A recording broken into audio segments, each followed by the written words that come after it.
Good morning, trainees. Before we proceed, let us rise for the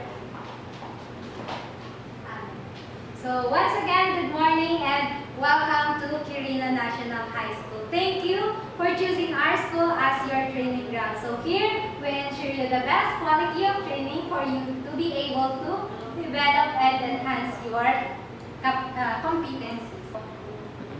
I am Ms. Novi Licalle and I will be your trainer for the housekeeping and seafood.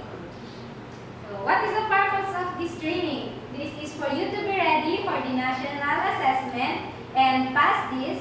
And after that, you will have your national certificate. Your national certificate will be your asset in finding for your job, especially in abroad. So, to continue, let me check your attendance. Please present to me your enrollment slip once I call your name and affix your signature on the attendance sheet. Your enrollment slip is the proof that you are enrolled in this qualification. So, to start, Ms.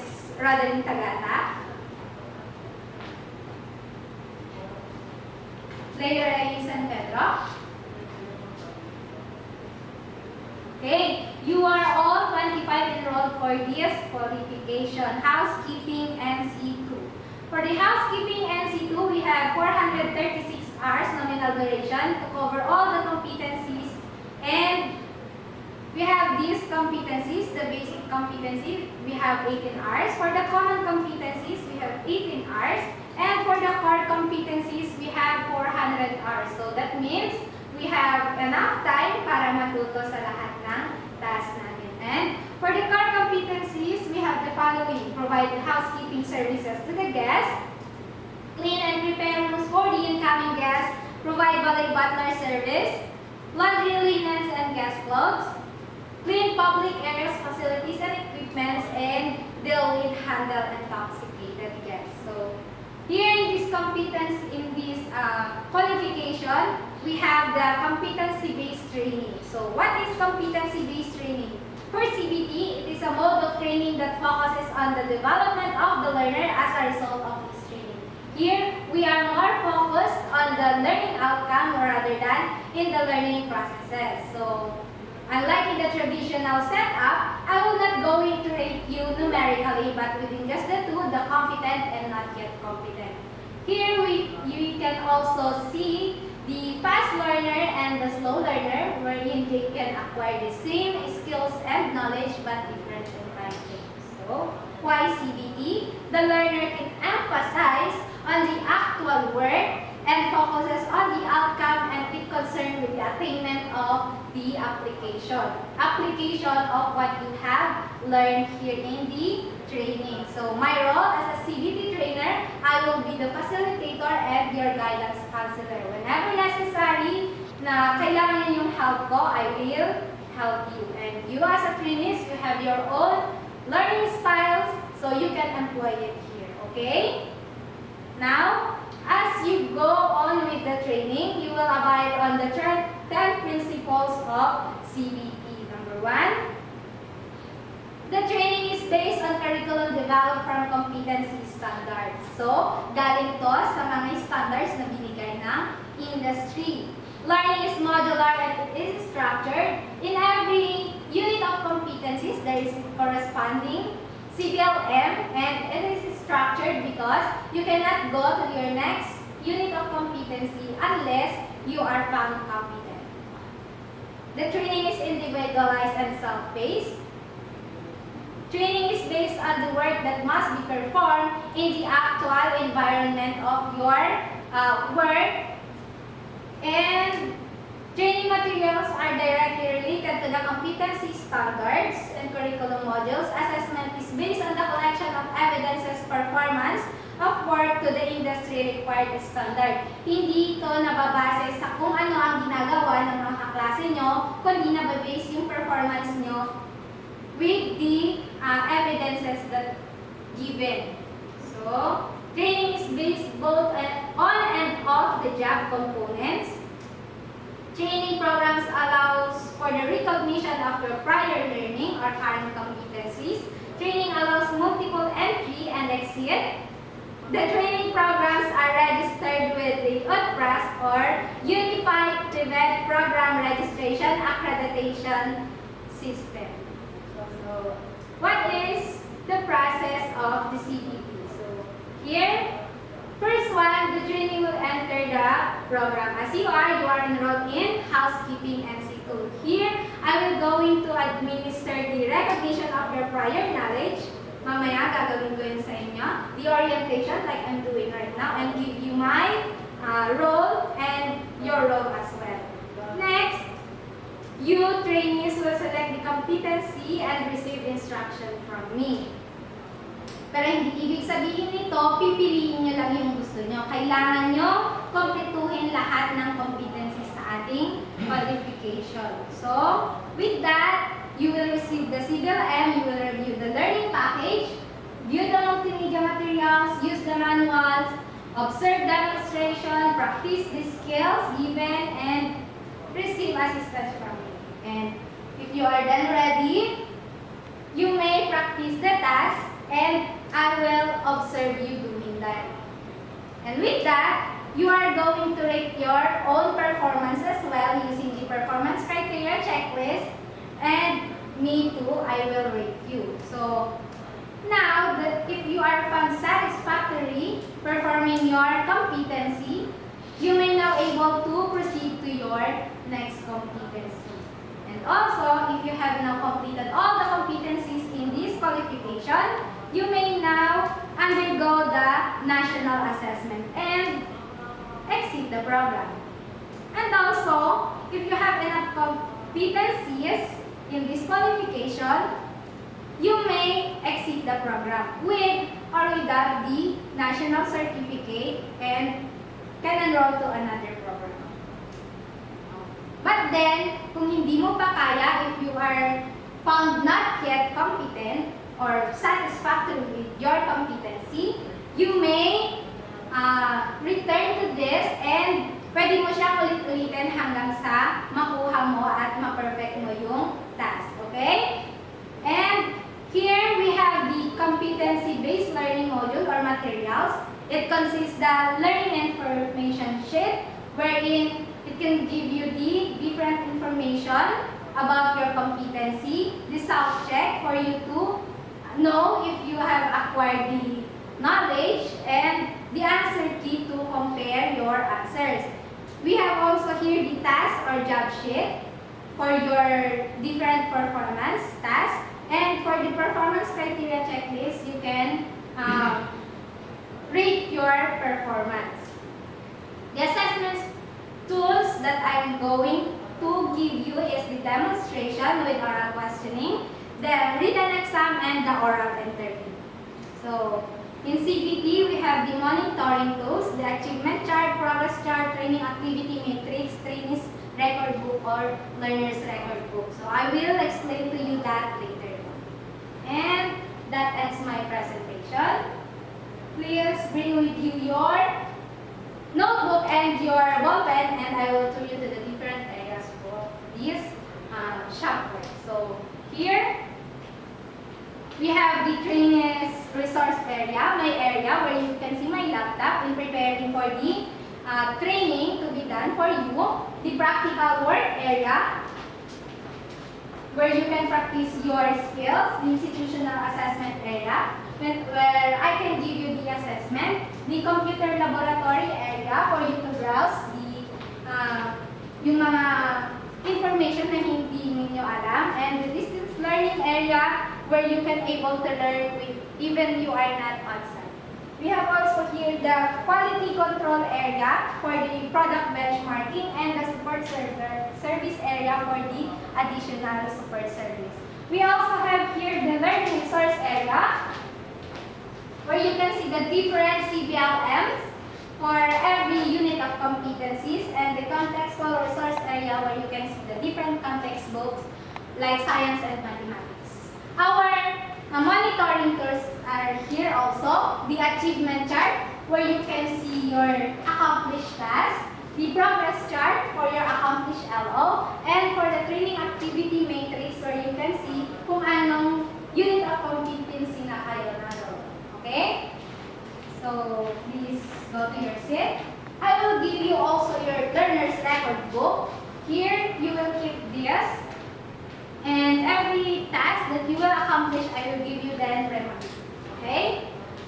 So I have here the data gathering instrument for me to determine your different personal characteristics, and also the self-assessment checklist if you have the current competencies in this qualification. Please answer this within 15 minutes.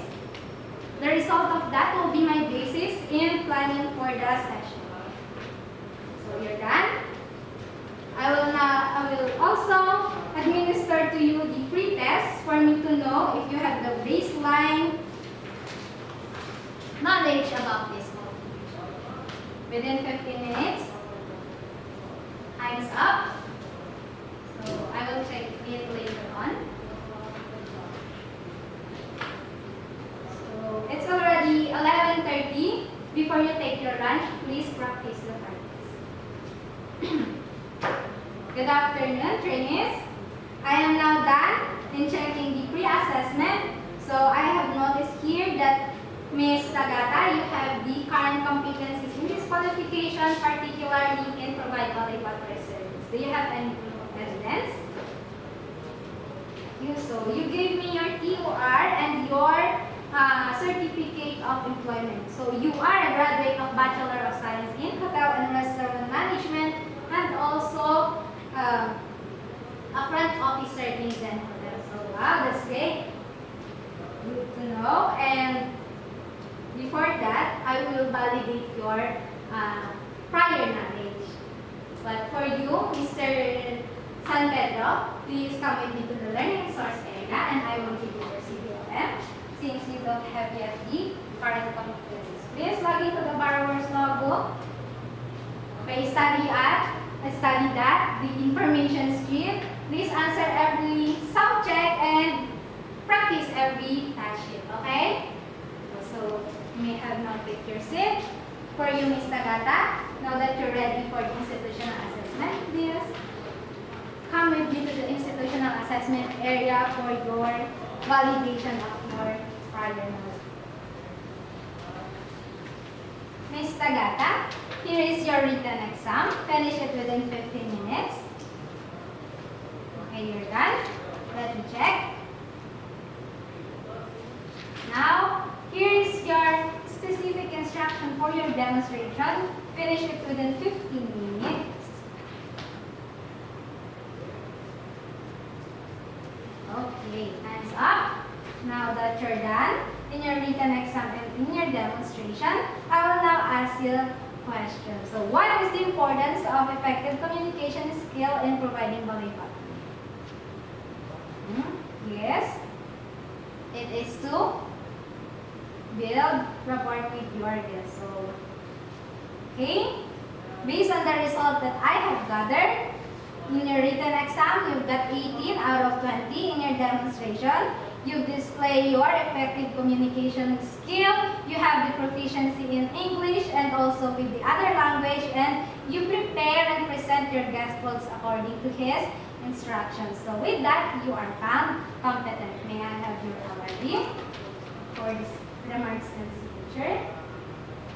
And here is your certificate of achievement. I will now mark you done in all the tasks of this unit of competency, and also with every LOS, and mark you competent. Now, you may now proceed to your next unit of competency. So let's go to the learning resource area for your CBLM. Here is your CBLM. Please log into the borrower's logbook. Okay, it's already 5 o'clock. So, Mr. Leo Ray San Pedro, kamusta ka? Okay lang po, ma'am. Okay, keep on studying your CBLM. And it's already 5 o'clock. Please practice the 5S before you go. So, once again, trainees, good morning. And as I can see, you are now all present. Ms. Tagata, I give you your have on yesterday. Are you ready for your first task? Yes, ma'am. Let's proceed to the practical work area. And now, demonstrate to me on how you accept your guest request.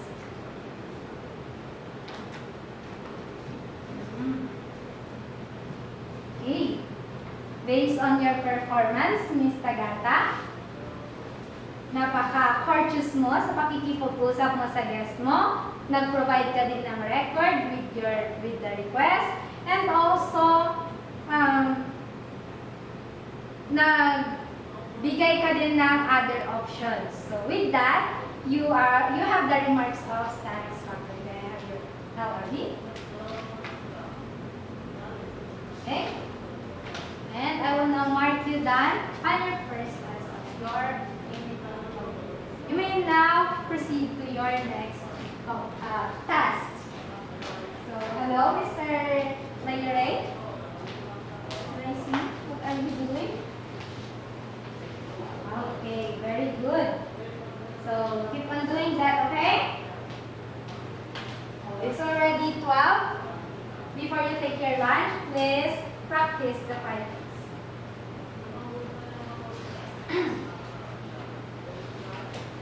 Good afternoon, once again, trainees. So, as I can see in our monitoring tools, Ms. Tagata, you are now on your last test of your LO. So, are you ready for your task? Okay, always ready. Please proceed to the practical work area. And now, demonstrate to me on how you clean and load your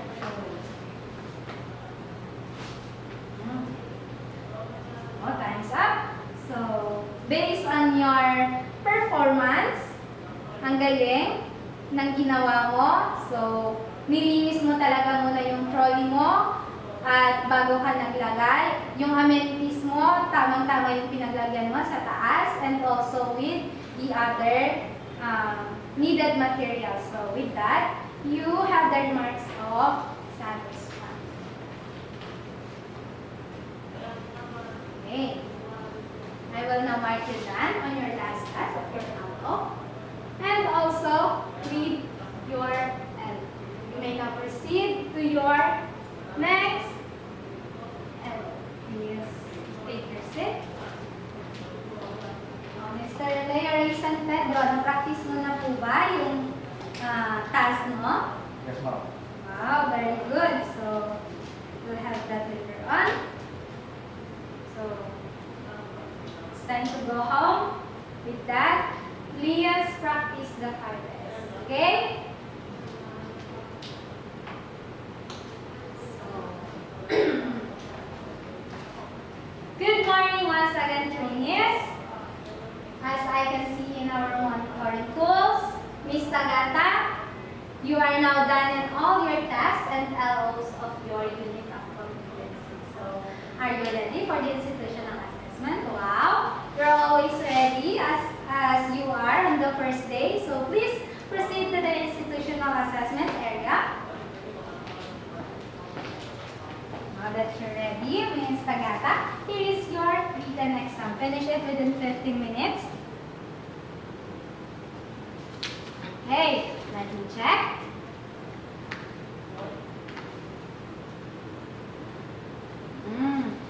Good. So here also your specific instruction for your demonstration. Finish it within 1 hour. Hands up.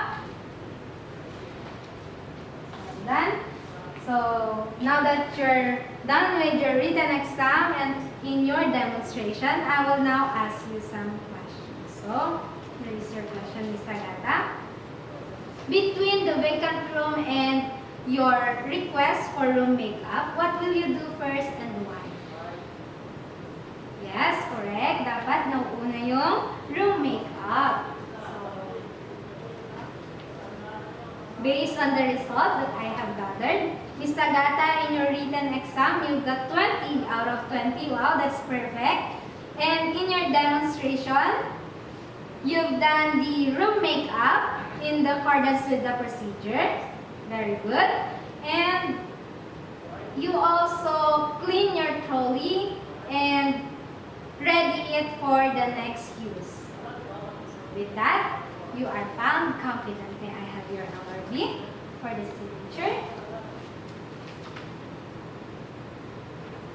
And here is your certificate of achievement. Congratulations. I will now mark you competent in your unit of competency. And you may now proceed to your last unit of competency. So, take your seat. Hello, Mr. Regulator San Pedro. Kamusta na? Ayaw po. So, saan ka ba nahihirapan? Nahihirapan ka kung paano maglinis ng sapatos. So, come with me to the practical work area and I will show you how to do it. Siyempre, una, kailangan nating magsuot ng PPE. Yan.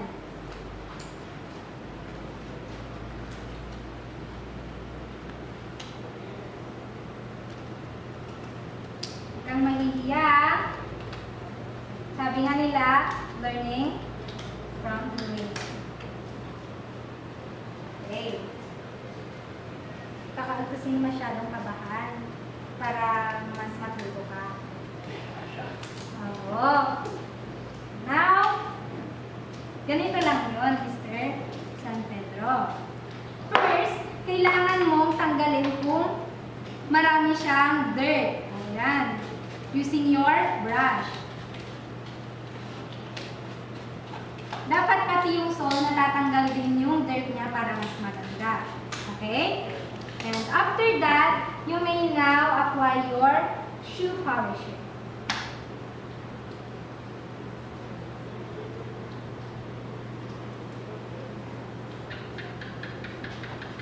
Dapat pati rin yung sole para kitang-kita na malinis. Okay? After mong maglagay ng shoe polisher, hayaan mo muna siyang mag-dry para hindi din matanggal agad. Okay? So, after niyang mag-dry, use the other pamunas and you may now diba? Maganda? Okay, you may now do it yourself.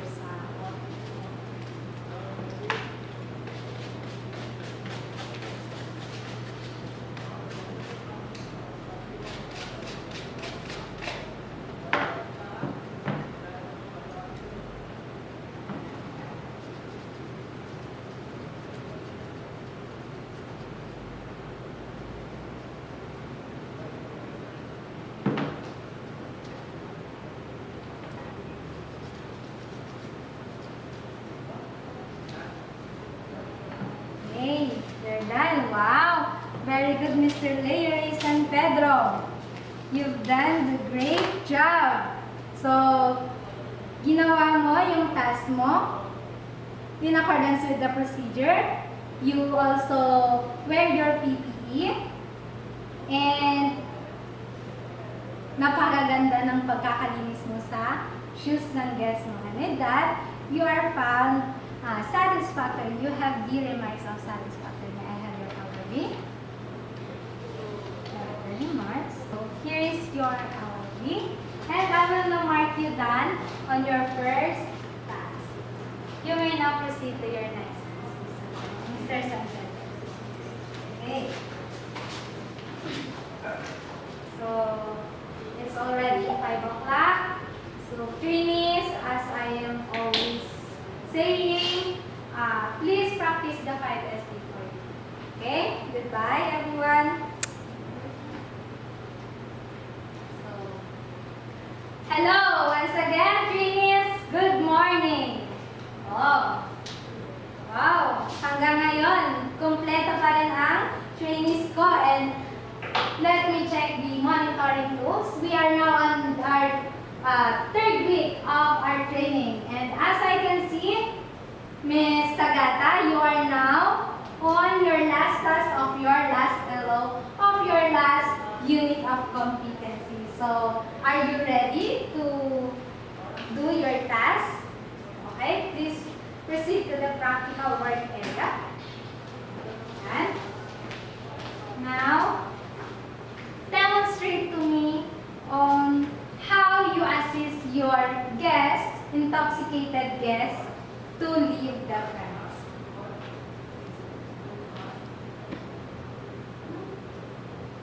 Based on your performance, Miss Tagata, ang galing ng ginawa mo. Talagang naging kalmado ka. You remain calm even your intoxicated guest nagwawala na. And also, you ensure na may sasakyan siya pa uwi. And you also copy the plate number ng taxi na sinakyan niya. So, with that, you have the remark of satisfaction. May I have your other B on the remarks? Okay, that's it. Now, I will mark you done on your last task of your last elbow. And are you ready for the institutional assessment? So, please take your seat. And now I will give you your written exam. Finish it within 15 minutes. Okay, let me check. Wow. Here is your specific instruction for your demonstration. You have 15 minutes to do that.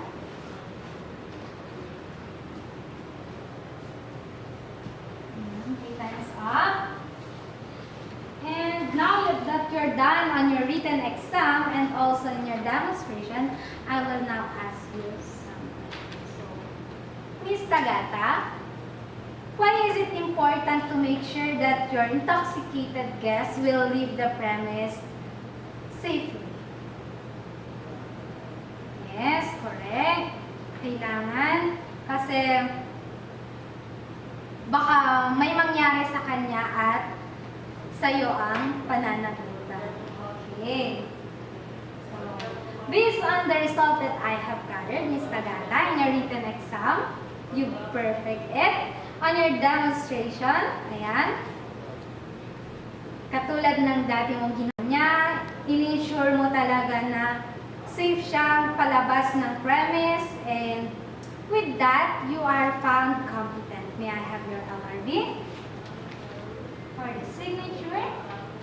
And here is your certificate. I will mark you competent on your last unit of competency and move your name to now take your seat.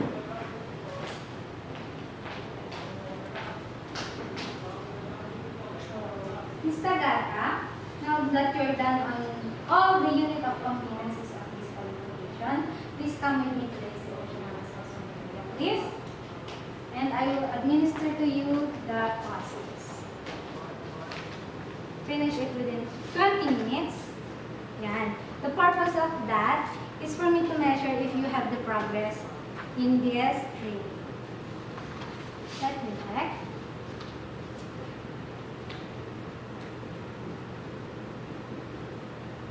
Okay, wow. Nice.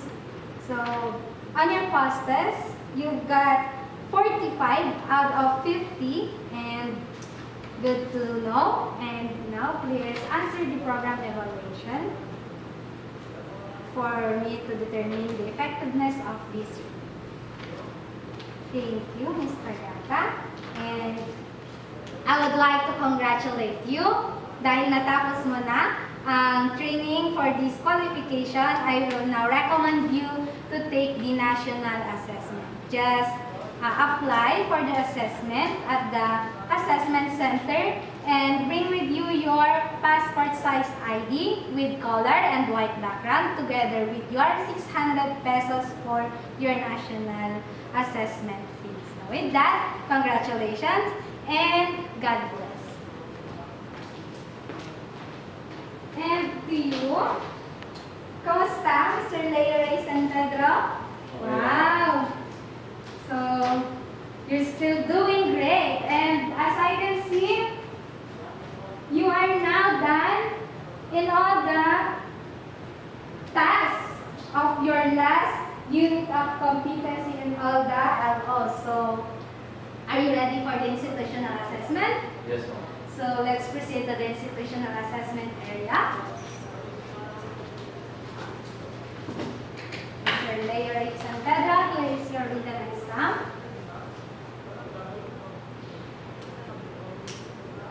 Okay, time's up. Let me check. Wow. Wow. Now here is your specific instruction for your demonstration. You have 30 minutes to do that. Okay, time's up. Mr. Layer San Pedro, now that you're done on your written exam and also to your demonstration, I will now ask you some questions. So, Mr. Layer San Pedro, can you give me the procedure on how you assist your intoxicated guests to leave the premise?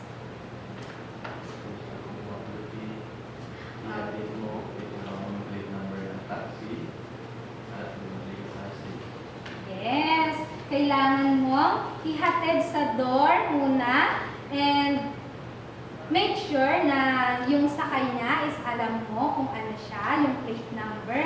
So, very good. You've answered me correctly. In your written exam, you've got perfect score. Wow, congratulations. In your demonstration, you've done all the tasks given using the appropriate procedure. So, here is your certificate of achievement. Now, may I have your award? Oh, congratulations, Mr. San Pedro. I will now mark you competent on your last unit of competency and move your name to the front. Ayan. So, before you exit, here is your past test for me to determine if you have the progress.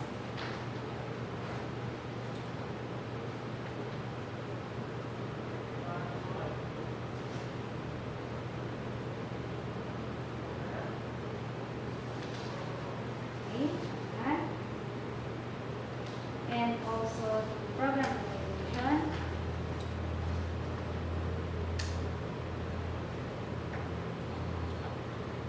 Please come now to the learning resource area and return your CVM. Please log out to the Barrows logo. And now, Mr. Layer San Pedro, as I can see, you are now ready to take your national assessment. So, congratulations. Please apply for the assessment at the assessment center and just bring with you your passport size ID with color and white background together with your 600 pesos for the assessment fee. So, congratulations and God bless. Thank you.